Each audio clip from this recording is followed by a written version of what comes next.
Yeah, let's get it going. Your boy G Bush in the building once again. Welcome to the barber shop. We want to let you know the barber shop is here every single Monday and Thursday. We got a great show lined up for you as well. Got a lot of updates ready to go for you. Got an update on Deshaun Watson. We'll talk about that as well. Obviously, we will get to your chat questions. We do that preferably every single day. And we will, and if you coming in right now, stay tuned. We're going to give you an opportunity to win some more Barbershop Kool-Aid Mafia gear. I heard you guys loud and clear. We do got different colors. I was planning this. Everybody told me, G Bush, we need the orange Kool-Aid. We need the orange Kool-Aid. And yes, G Bush has done that. And this time I'm doing it a little special. Sometimes you don't want a little t-shirt. Sometimes you don't want an extra t-shirt. Sometimes you don't want a lot of stuff. But we do have something for you. We got the Kool-Aid Mafia rally flags. The Kool-Aid Mafia rally flags. This is exclusive right here. This is what you can wave in the parking lots. This is what you can wave in the muni lots. This is what you can wave at the game. We're going to be giving 5 Kool-Aid Mafia orange rally flags out today, and we're going to tell you the code word of the day, how you can email me and enter into that drawing. We got a lot going on. We're going to play a little game of what if. Don't get mad at me. This is hypothetical. We'll play a little game of what if, and it involves the rest of the season with the Cleveland Browns. I want your idea on if this goes down the way I'm saying it. You let me know which way you would go with the situation, which situation and scenario. So we'll play a little game on what if coming up later on in the show. And let's talk about it. Defense is the only chance for the Browns this week. And I'm going to tell you why I'm fully drinking the Kool-Aid on the Cleveland Browns defense. Let's not get it twisted.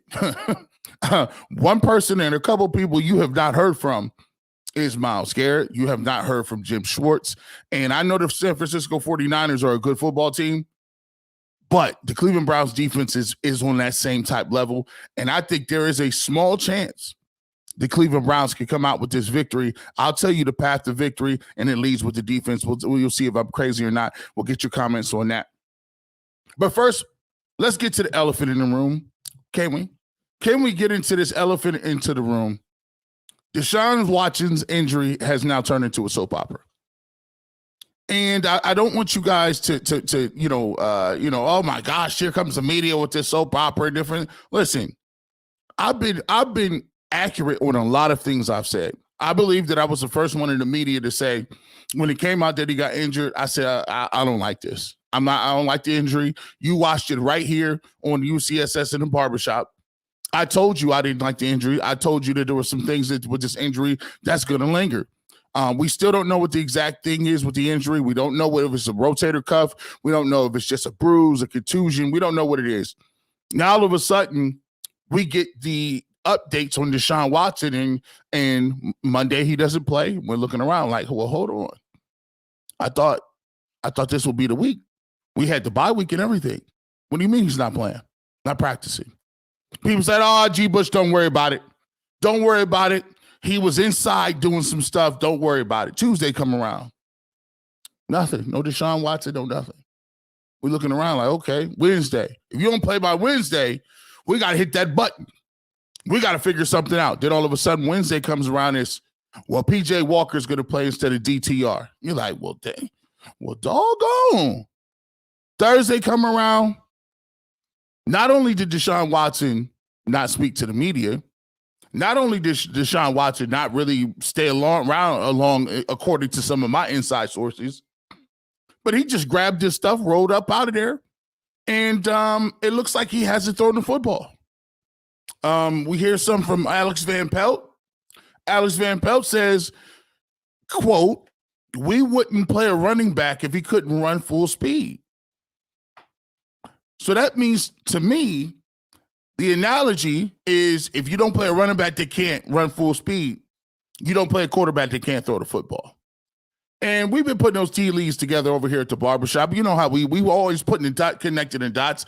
I told you this is a longer injury. I understand it. I get it. I know people want to have wishful thinking, but let's dig deep down into this thing, because I think not only is it a soap opera, then you're going to have to start to pivot to a thought process. And this thought process is that you're going to have to operate as if Watson is not even here. And that's no knock against Deshaun Watson. That's no knock against, what he's going through. If he's hurt, he's hurt. But the reason you operate as if Deshaun Watson is not here is because what you have to do is you have to get people prepared to play. Because here's the problem I have right now. Right now, every day, everybody's hanging on the last word. Everyone's hanging on, did Deshaun practice? Did Deshaun talk? Did Deshaun go over here? Did Deshaun put air in his tire? What did Deshaun eat today? This is a product of our hyper activity about quarterbacks. And Deshaun Watson, to me, everything has been put on his plate. Everything's been put on his platter. And I get it. Everybody wants to say, if the quarterback doesn't play well, you're never going to be anywhere. If the quarterback doesn't play well, you're out of here anyway. The problem with that is you're really taking the burden off other guys that have to perform. And in this case, Kevin Stefanski can't come out and keep putting all of his game plans and all of his hopes, dreams, aspirations on Deshaun Watson and whether he's going to play. The fact that DTR came out on Sunday and said he didn't know he was playing until 10:30 is ridiculous. That's ridiculous. That's one-on-one communication. And I know a lot of people want to say, hey, G. Bush, Kevin Stefanski doesn't throw the football. Hey, G. Bush, Kevin Stefanski doesn't execute out there. If there's one thing that Kevin Stefanski is responsible for, is solid communication. And he's had problems with communication and the guys in the locker room since he's been here. If you say what you want about the whole Baker Mayfield situation, the key was, are you in charge or no?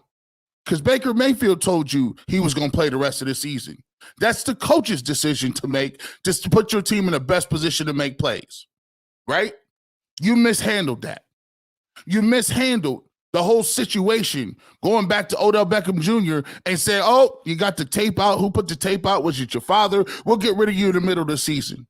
When you got to get rid of somebody in the middle of the season, that's a communication issue. It was a rift between a quarterback and a receiver. How come you can't get both people in the room and talk it out? Like, hey, listen, here's how we moving with this. When you got to a point, when you got rid of him and you talked about Jarvis Landry, you knew Jarvis Landry and Odell Beckham Jr. were close. Why didn't you bring Jarvis Landry and say, listen, this is the way we moving with this? Jarvis, I understand that you guys are close. This is my thought process and how we gonna move. No communication. When Jadeveon Clowney told a coach, I'm only playing on third down, what did you say? Did you bring Jadeveon Clowney in and say, look, here's what it is. We would like all our guys to be in and giving ideas as to where you go and play on the line of scrimmage. We're not only setting up Myles Garrett, we're trying to set up everybody for success, Jadeveon. See, sometimes you got to talk. And as a leader of men, you have to be able to communicate with people and let them know what's going on. As a young quarterback, when DTR says, I know just as much as you do in terms of who's going to play quarterback, that means there's no communication. Did you talk to Andrew Berry when you decided to get rid of Josh Dobbs? Whose decision was that? Because now we're running into the same old thing. And now Andrew Berry, you just said last week, you said, Andrew, that you expect Deshaun to play this week. He's not going to play this week. So now, who was lying? Who was it? Kevin Stefanski already said he's able to play. He was cleared. Does that mean he's not cleared anymore? Andrew Berry, if you was cleaning that mess up, why'd you come back and put a date or a timetable on it again? You understand that's not what we're supposed to be doing here. And I'm going to give you something in terms of Deshaun Watson, and a lot of people won't say this. A lot of people won't say this because y'all don't believe that this type of stuff counts. Y'all think everything is just X's and O's and everything is just, it's all about the field and just get out there and play. Listen to this thing, though.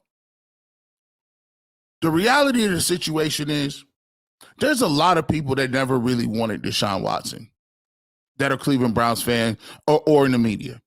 The local media, they have no relationship with Deshaun Watson, period, point blank. He's walled off. He's insulated. There's a lot of people that never really wanted to see, when the allegations came out, there was a 25% said, I don't want no parts of that. When you saw the contract and what you gave up to get him, another 25%, I don't want no part of that. Then when you had the 6 games and he didn't play magically after 2 years like he was in Houston, another 25% said we gave up too much. And then there's another group of people, smaller faction, that is always going to be looking over their shoulder at their ex-girlfriend, Baker Mayfield. Always turn around looking to see what he's going to do.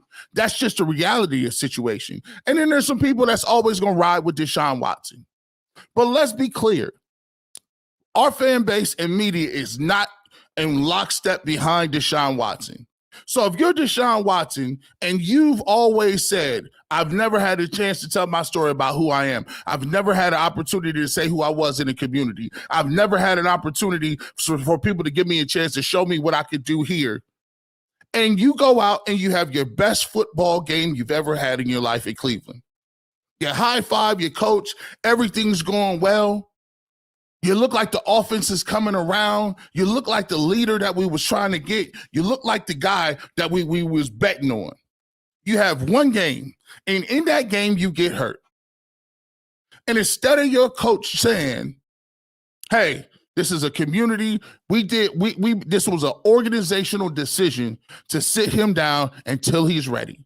Deshaun Watson was he medically clear? As I repeat, we made an organizational commitment to sit Deshaun until he's ready to play, and that's going to be my answer for this week, next week, and however long it takes for him to get back. Other than that, we're going to get the guys ready to play football because the goals still the same here. But when you don't do that and you say he's medically cleared, then all those different factions, that's red meat. That's blood in the water. They start thinking, well, hold on. Well, if the doctor said ain't nothing wrong, then what's really going on? Did he make the decision he didn't want to play? Now everybody chirping. Well, he has that money now. He has that $130 million. It's guaranteed. He doesn't need to play. Listen, guys, let's just be clear. No NFL players is out there cashing checks like that. The dude didn't play through crazy injuries, right? But I wouldn't need to say that if the coach would have stood in front of that. He didn't. So you brought Andrew Berry back out here. Andrew Berry says, it's going to be a longer press conference. I'm going to talk during the bye week, blah, blah, blah. And then he comes out and he says, well, I expect him to play next week.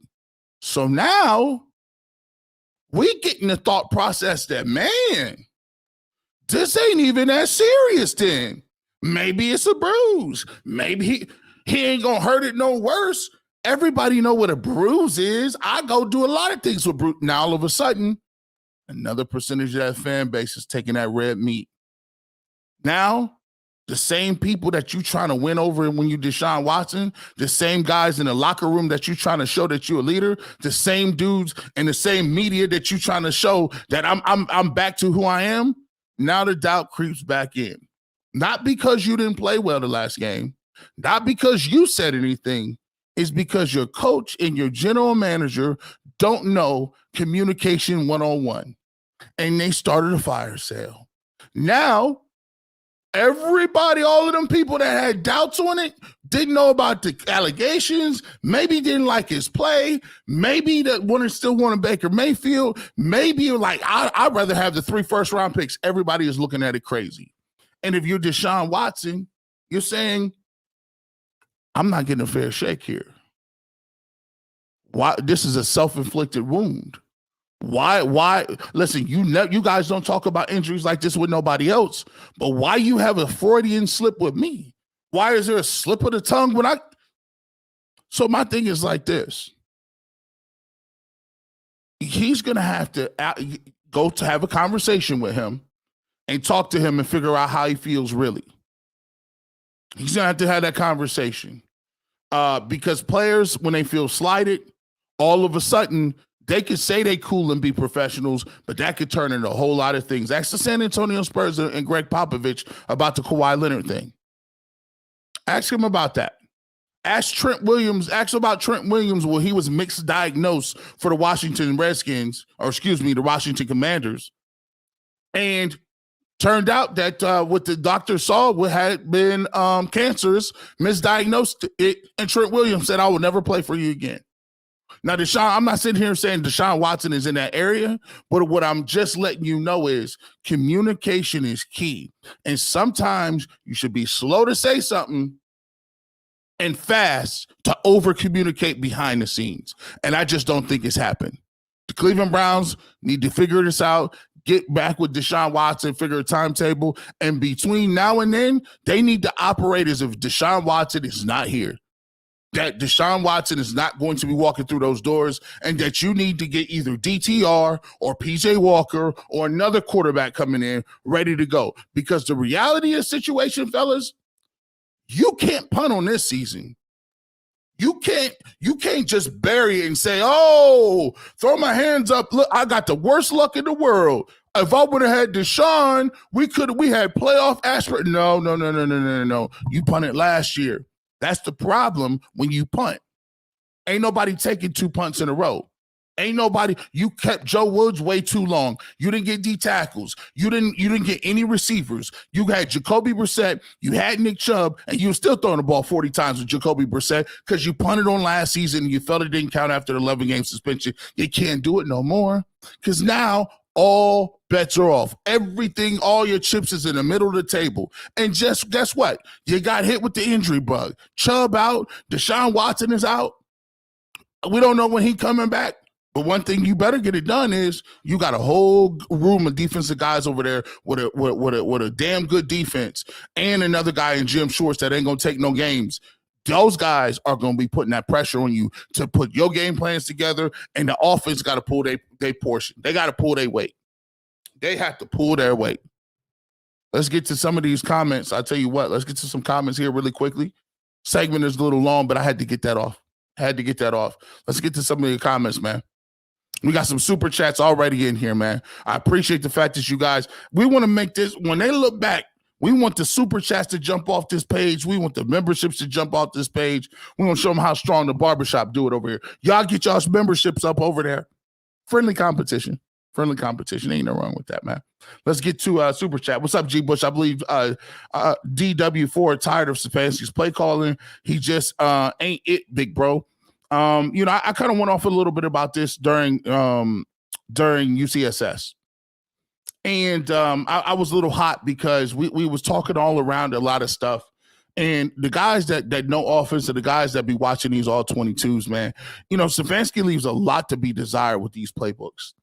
These play calls, I mean, he just does. It is what it is. So, for me, I've been a little frustrated because I don't want to see these built-in excuses. At some point in time, you are going to have injuries, but I would give Kevin Stefanski a lot of credit if he did this. If Kevin Stefanski can come into this game and he can know he don't have Deshaun Watson, but he can play the chains, he can get guys to play penalty free, he could be advantageous and running the football, being creative. He has to commit to the run. If they could play a game where they are close to the 49ers. I don't believe in moral victories, but I would give him a lot of credit for having the adversity he did and keeping this game close. I'm watching him. There was a lot that we can learn from this game. There was a lot that we could take from. See, it ain't about when you riding high, when you got everything working for you. When you ain't got nothing, the chips is down, you tired, you hungry, you don't know where you're going to get your money from, your bills are late, your kids might be sick. That's when we're going to find out what type of man or woman you are. You ain't going to all the way be 100%. Hey, you born and you automatically go down to 98%. But this is a game where I'm going to evaluate you, man. I'm going to check to see what type of energy you got. Did your team play hard? Did they pay penalty free? Did you look for opportunities to win this football game? Because you punted against the Ravens. I saw you punt against the Ravens. You get one of those a year. You didn't have DTR ready to go. You didn't have the field. You didn't have you didn't have the game plan adjusted to what he was doing. You punted on that, and you went to the bye week. You thought you was going to get Deshaun Watson. That's fine, whatever the case may be. We moving forward, but you get one of those. I want to see what you made of, Kevin. I want to see if you get these guys playing with some attitude, even though it is the 49ers and they 5-0. I want to see what you're going to do at home and what you're going to be able to control. That's what I want to see. James, man, Browns players in the front office need to overcome adversity. Step up. It's time this team learns to do this. Thank you so much. So he's echoing exactly what I talked about. It's time for them to step up. Let's step the game up. It's not all about whether or not you're going to have an opportunity to be 100%. And Kevin should be getting a pass because the first year was COVID. The second year was Baker's arm. Third year, Watson got in trouble, 11 games. This year, Watson shoulder. No. Listen, there's games every single year. I just saw Gardner Minshew go into Baltimore and win a game in Baltimore, and you just got beat by Baltimore at home. Stop playing with me. Stop it. So at some point in time, you're going to have to be the reason you outcoach somebody to get a big time win. You got to pull your weight. When are we going to say we should be coming away from 1 or 2 games saying, man, Kevin Stefanski coached his ass off. He had these guys ready to go. He called plays. He was brilliant on 4th down. Team didn't have no penalties. Special teams had a score. They didn't give up no turnovers. That's what I'm trying to see. 406 people here. Hit the like button for your boy. 406 people. Hit the like button for me. Let's go, man. Let's go. He followed it up by saying he can't do the things he needs to be productive. Being medically cleared meant that no structural damage, but media ran with the wild narrative, ignoring the logic. You know, with the situation with Deshaun Watson, listen, you can't can't throw the ball. If you can't throw the ball, you're in trouble. And that's why I knew going long term, Deshaun he got about 6 weeks.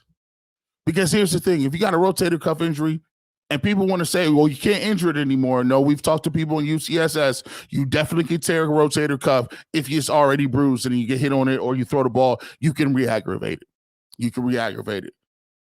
All right, let's get to our first break.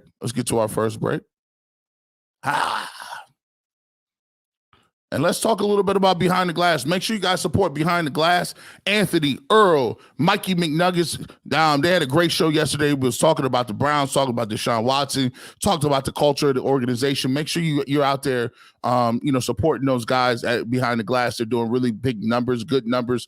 They got some other things that they're trying to bring that's up their sleeves a little bit. So make sure you support Behind the Glass. Another one of the UCSS programs that we have on the UCSS YouTube channel. And the great thing about that is we give you some variety. UCSS is the hottest, the biggest out there right now moving. Make sure you continue to support that. That's Behind the Glass. Let's keep this thing rotating, man. Let's keep this thing rotating. If there's one thing I know, if there's one thing I do drink the Kool-Aid on, it is when we're talking about the defense. And a couple of people we have not heard from has been Jim Schwartz and his defense. And the thing that I'm excited about is this.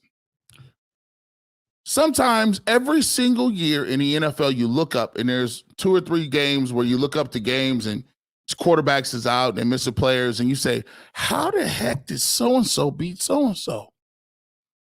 How the heck did that, how did they beat them? It's 1 or 2 of those games every single year.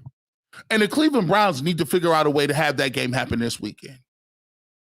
And if there's a couple of people I'm drinking the Kool-Aid on, it's the defense. Let's be clear about it. Pound for pound, person for person, if you look at what the San Francisco 49ers have on defense and the Cleveland Browns have, statistically, they are 1 and 2 up and down the food chain. They're 1 and 2 up and down the food chain. And right now, San Francisco's offense is definitely a lot more potent than what we have. They have Brock Purdy. They've scored over 30 points the last 5 games. They got McCaffrey. Christian McCaffrey gives you a dual threat out of the backfield. Brandon Ayuk, Kittle is a dominating blocker as well as a pass catcher. 3+ touchdowns last week. We haven't even talked about Deebo Samuel. There's a lot of different things that they can do, and we talked about that throughout the week for UCSS. But here's my thing. At some point in time, I want to see the Cleveland Browns defense. We're going to find out how good they are. This week, when everybody out, I love this type of stuff because I'm excited about football and competition. I'm going to see this week how bad people in the Cleveland Browns want to compete. I'm going to find out how good you is. See, it's easy to be a front runner when you got your quarterback there, but what are you going to do if you're an underdog? People have been talking about you all week. They done already chalked up this win for them. I want to see what Zadarius Smith do. I want to see what Dalvin Tomlinson do. I want to see where Myles Garrett is at. These are the type games where you make your name. I'm not just talking about regular names. This is where you could go in the pantheon. I'm going to respect y'all a lot more. I'm going to put a lot of more respect on y'all's name if you come into this game and say, listen, we don't care who back there at quarterback. If they ain't scoring, we can't lose. You at home, and your goal in this game is to make this game bloody and ugly. You know why?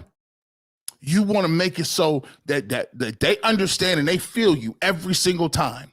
Hey, Brock Purdy, I know you're throwing and you're doing a really good job right now. You're throwing in anticipation, but every single time you drop back, you're going to see one of us. I want to see what Jim Schwartz got for this game plan. It's been 2 weeks.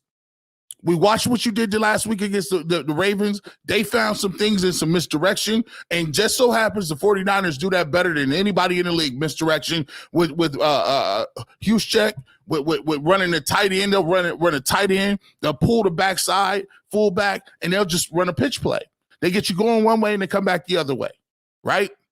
But here's what I'm looking for. I want to see what adjustments that they made over the last 2 weeks. Stop it and run, because they're going to have to do that. The goal is, guess what? You stop Christian McCaffrey. You let him know you're not going to be running the football. Definitely, we're not going to be letting receivers run the ball. Make them understand that they got something to be worried about. You should be excited when Deebo Samuel running rock. That's what they should. They should be excited about that. Because you got an opportunity to make it be known. We don't respect receivers that run the ball. You better get a ball to the running back. Y'all trying to be cute on us? We don't do all that cute stuff. And the Browns is good enough to talk spicy like that. We are going, and the fans should be excited about this, room, because we're going to see what your organization is built upon. Did you turn the corner? Is you going to come out here and you going to fight, have some pride, and let it be known that if y'all gonna get a victory, y'all gonna come out of here with some bruises, some bumps, and thinking this is doggone good defense. We lucky they ain't got a quarterback right now. We gonna see what it's talking about. And Myles Garrett, this is one of them. It's another one, big dog. It's another one of these signature plays. Man, and just really quickly, I don't like to get off of this is what makes me so excited about LeBron James, right? This is why to me LeBron is the best to ever do it. Because you know how many games I done seen LeBron James have a roster full of people and you ain't had no business being in nobody's game. I watched him play the Pistons and get 25 straight with Donyell Marshall and Z and Booby Gibson and Ira Newble and Drew Gooden. I seen this man grab the rock and say, get on my back. And you know what? I still get chills when I think about it. I still remember him and Matthew Dellavedova in 2014 playing the doggone Warriors. And it was just him and Delly. Delly played so hard he almost died that day. Delly had to go to the doggone hospital. LeBron just kept grabbing him off the bench. Get in the game. We ain't got nobody else left. And you know what? They won 2 games. No Kyrie, no Kevin Love. They lost that series, but that showed me a lot. I need one of them. I need somebody to show up like that. Myles Garrett is that good. Myles, if you want to stamp yourself as one of the great, not just defensive ends, one of the best players moving today, shut him down. Show me. Show me. Let me know that. Let me know you one of the baddest in the game. You ain't messing around with nobody. Go ahead and get them strip sacks. We need, we need a punt return. This the path and key to victory. You're gonna need a kick return, a punt block, a muff fumble, you know what I'm saying, a block kick, a block field goal, a scoop and score. You're gonna need that on special teams. 1, 2. When it comes to that defense, I need an interception. I need a pick six. I need a scoop and score. I need the defensive ends to be taking the ball for Brock Purdy. I need you to recover fumbles inside their own 10. I need you to be pinning them back. I need you to be playing field position games. I need you to be holding if we give up a turnover to 3 points. That's what we need. Offense, here's what we're doing. We're going to commit and be married to that run. And by the way, Nick Chubb is out, but I need a resurgence from Kareem Hunt. I don't want to see Jerome Ford. This ain't a Jerome Ford type game. This ain't an outside zone, I think I'm fast game. This is, hey, you back at home, dog. Kareem, you back at home. You still got life in you, dog. You still got carries left in you, big homie. Let's get that man the football, and I guarantee he's going to run hard on the goal line. I guarantee he will run hard in between the tackles. Let's stop being cute on cats and bailing people out. You don't think Kareem Hunt at home will be fired up running that football? We need a 3-4 yard type of back. That's what we need, and we're going to give it to you 25. You ain't on no carry count. Hey, if you hurt right now, listen, we'll give you the week we can practice off, big dog. Don't even worry about it. This is a Kareem Hunt type field. I'm going to war with my vets. Hey, Amari Cooper, I need you catching everything moving. These young boys might not put it on you the right way. If you got to drop down, you got to jump up. Sometimes you got to reach a little lower. I need you to bring that in. We got one receiver. That's what we rolling with. See, I just want a couple. Just give me a couple guys that's going to roll. And that's what type of ball game they need to have. I'm sorry, I was preaching a little bit. Let me get to your fans. It's a lot of comments here. 300 over 400. Hit the like button for your boy. I want to get to your comments. What kind of defensive game plan you need to win this thing? Let's keep it pushing. Man, y'all got so many comments. I can't even read in here.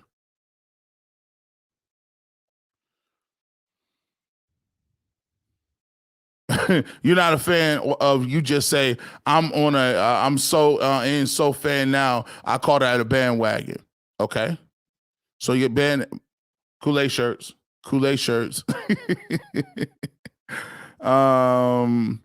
Let's see what else we got in here. Cleveland's D is okay, but lacks depth. I don't know about that. I think they're pretty deep. I think they're one of the deepest defensive lines in the game. They're a little thin at linebacker, and I think they got 3 good corners. Our offense should be on the same level. Our offense is not on the same level right now. They're not.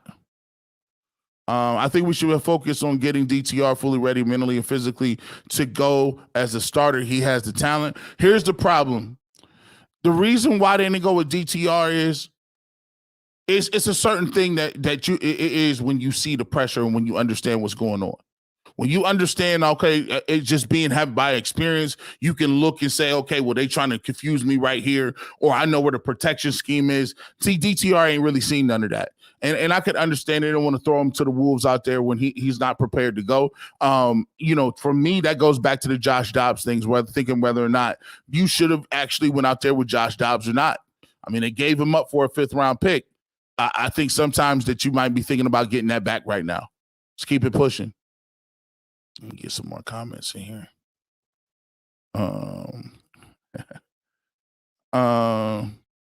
Unspoken voices inside me. Their best show was just pushing the same stuff he does on the other show. Kevin has 4 new coaches that have a resume saying that they have experience as offensive coordinator and quarterback coach. I don't know really what that means, but we'll see.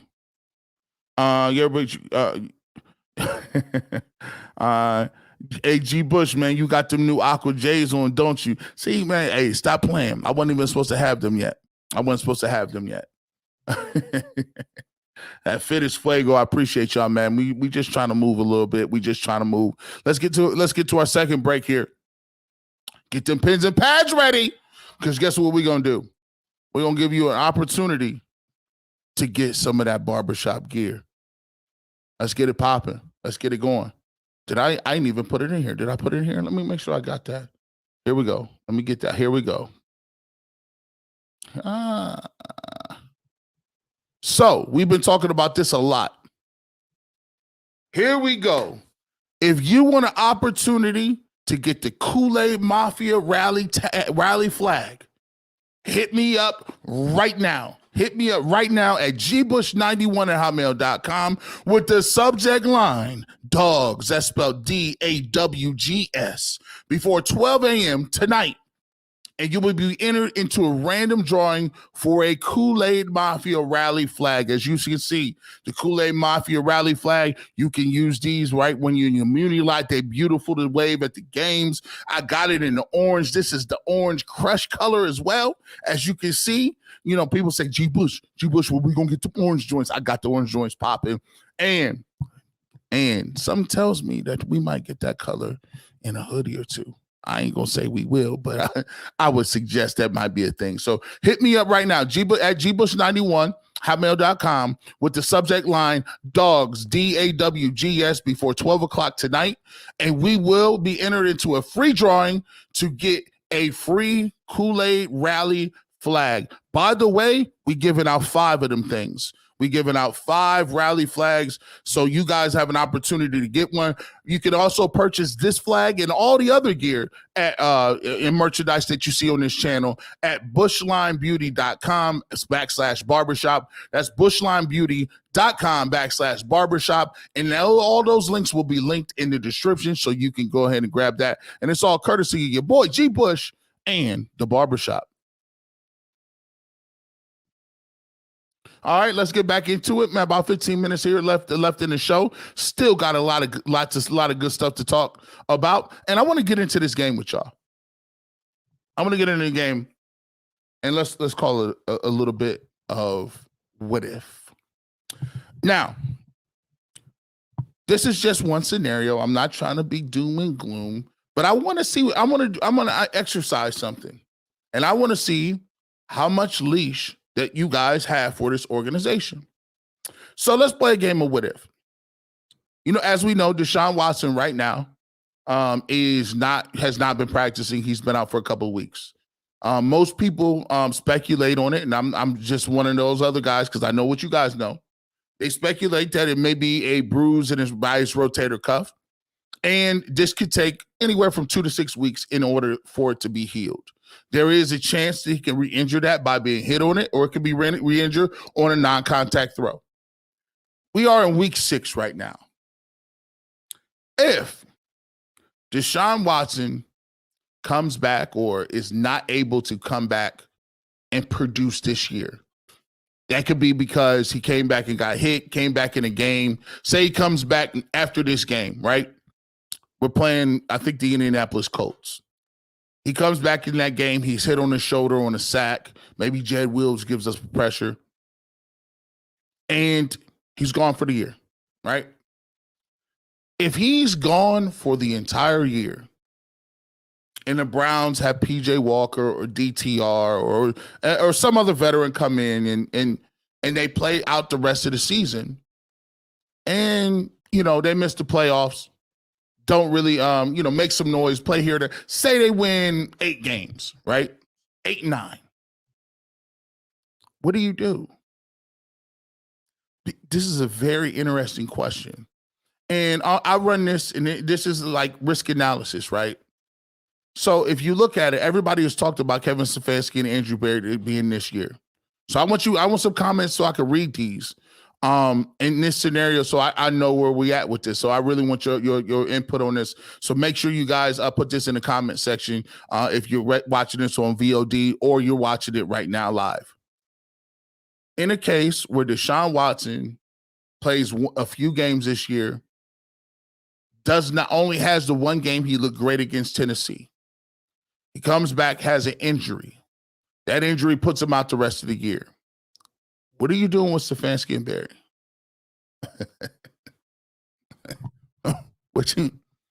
Because you know how, listen, I told him 6 games, right? If you go back, and now I'm getting this from a tweet, somebody said it. If that pops off, you don't have a real sample size on Deshaun Watson. Also, you don't make the playoffs, you win 8 games. What are you doing with Stefanski and Barry? Because there's going to be a group of the population that says, okay, hold on, G. Bush. So we know what he did during COVID. He got a coach of the year. Let's set that aside. But for the last 4 years, 1 year, his other quarterback that he didn't sign up for, and Baker Mayfield had an injury that pretty much derailed the season. They go out. They get Deshaun Watson. We don't know whether or not he was on board with getting Deshaun Watson or not. They just said it was an organizational type thing. They get Deshaun Watson. They're thinking maybe 6 games. It ends up being 11. He has Jacoby Brissett. Now, Jacoby Brissett played pretty well. Played good football. Deshaun Watson comes back, and Deshaun Watson is not that guy. He was. Obviously, the rust gets to him. Okay? Comes back this year. 2nd game of the year. The heart and soul of your team tears his knee up. He's gone for the year. 2nd game of the year. Then you just saw, you think you're working through something. You just saw Deshaun Watson be dominant. You saw Deshaun Watson look like Deshaun Watson. And in that game, he hits his shoulder and he goes through a couple of weeks, bye week, and he ends up re-injuring it, out for the season. So if you look at it, if his timetable, you've had 3 straight years of things that people would consider Kevin Stefanski is not really culpable for, right? So if that happens, we all know Deshaun Watson will be back. We all understand that Deshaun Watson can't go nowhere with that contract. But what do you do with Kevin Stefanski and Andrew Barry? Because if you do get rid of them, that means you're starting over. And you do understand that if you start over, you're going to get a new coach. And that new coach, if he's an offensive-minded guy, is going to take that job saying, I don't know if I really want the reclamation project of Deshaun Watson coming off of a shoulder injury and being gone from the game 2.5 years. I want to go another direction. Now what do? Do you see if Deshaun Watson has it under the new guy? And then if it don't work, that new guy that next year is going to say, we got to find a way to move on from Deshaun Watson because I want my own guy. Because he's in his 2nd year and you know you only get 3 years. It ain't no 5 year, no, it's 3 years. If you get a new coach, you got a new GM. And if you got a new GM, the new GM's going to say, I don't know about taking this job. You're paying 2 guards almost $20 million. Amari Cooper's getting $24 million as an aging receiver that don't spread the field. We don't have any draft capital because we don't even have another 1st-round pick this year. I think I want to take the job and move our team in a different direction. Nick Chubb is a guy who is definitely on the lookout because they're like, do I want to pay a guy, a running back who just came off an ACL injury, right? And the guy that you can get the most from is guess who? Myles Garrett. Now you're hearing Myles don't want to be here. He ain't going to be through another rebuild. And all of a sudden, the window that we thought was so beautifully, magically open is no longer open because it's almost a soft reset. Now, you can salvage that. You can salvage it.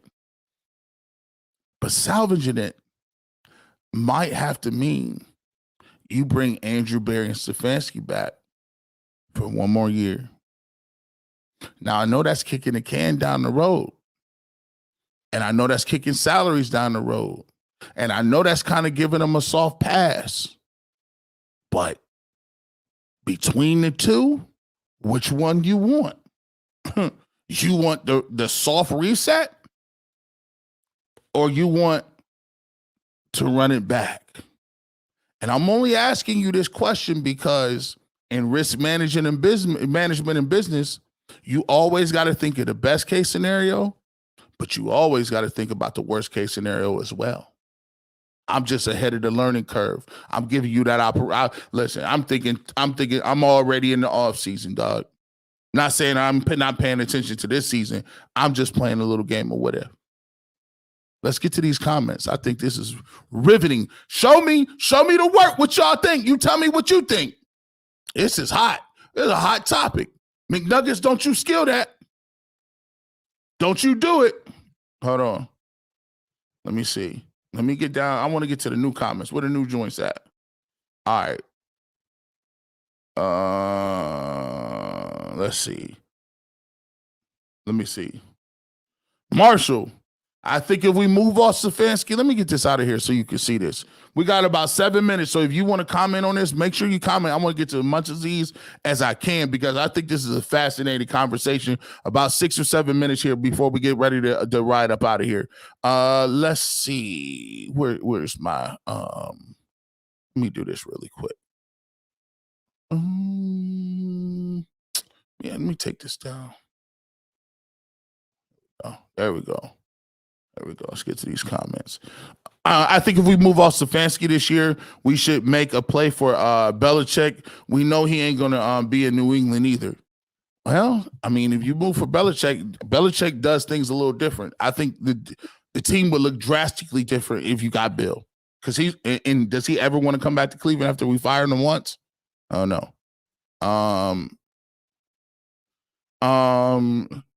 Can we trade Deshaun Watson for Russell Wilson? I hear Denver is about to have a fire, so it seems like he hates it here as much as Watson hates it in Cleveland.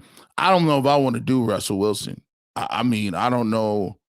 He scares me. His contract, and they're stuck. At least Watson is younger.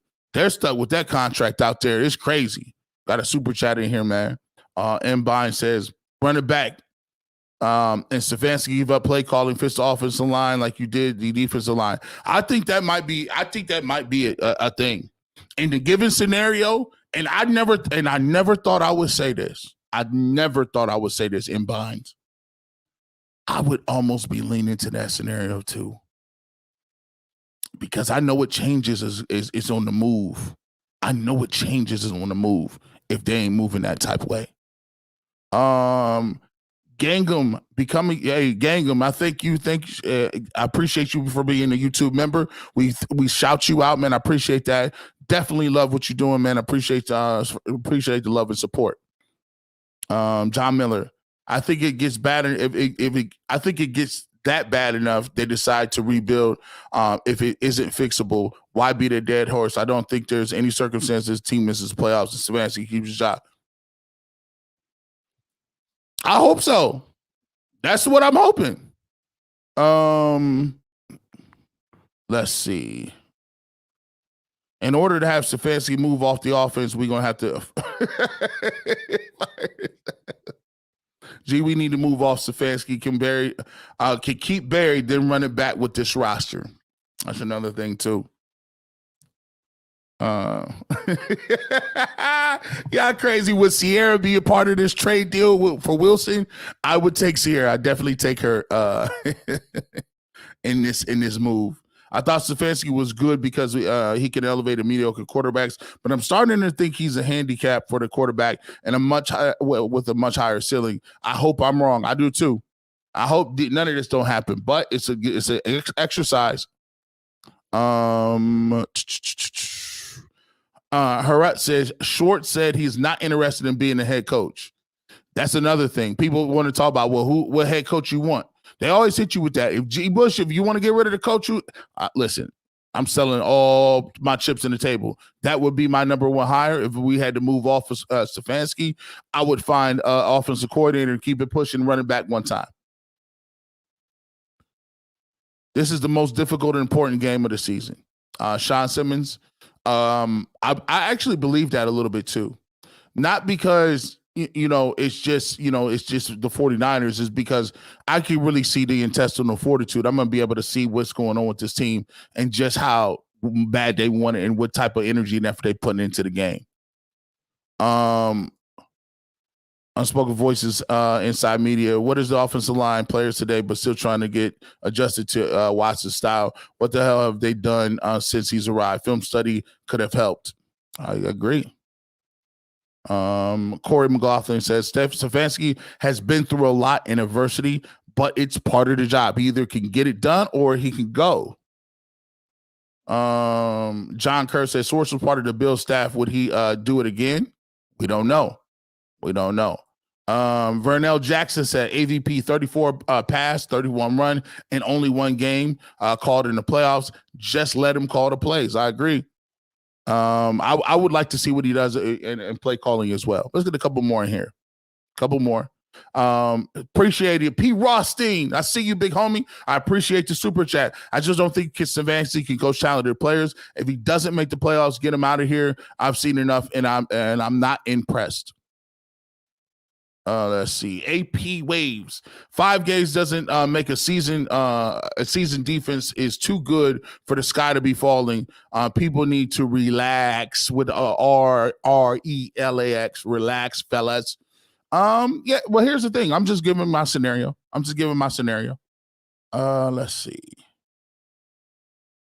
On a scale of 1 to 10, where's Stefanski on the hot seat? Talk to me after this game. I'm going to give you my hot seat predictions on Monday. Y'all ready to go on? Sean says 8. Reese says 8. On brighter news, I like this, and we're going to end on this. On brighter news, calf season's about to start. Shout out to Imani Bates, man. Big time step back jumper. Imani Bates. He's going to be nice, man. I appreciate it, man. 459 people in here. Make sure you hit the like button for him with your boy. We had a great conversation. Love what we're doing here. Make sure you're watching tomorrow. Ultimate Cleveland Sports Show, 11 a.m. to 12:30. Then click on the televisions, get on your apps, watch us on live TV local here on Channel 3, and we'll be here from 12:30 to 1. As always, man, hit that like button for your boys, subscribe, make sure you share. And I want to thank each and every person for supporting the barbershop, because without you, I wouldn't be on here doing my thing. With that being said, you never know when G. Bush is going to show up. You just don't know. One thing you can do is listen for them Clippers. Peace.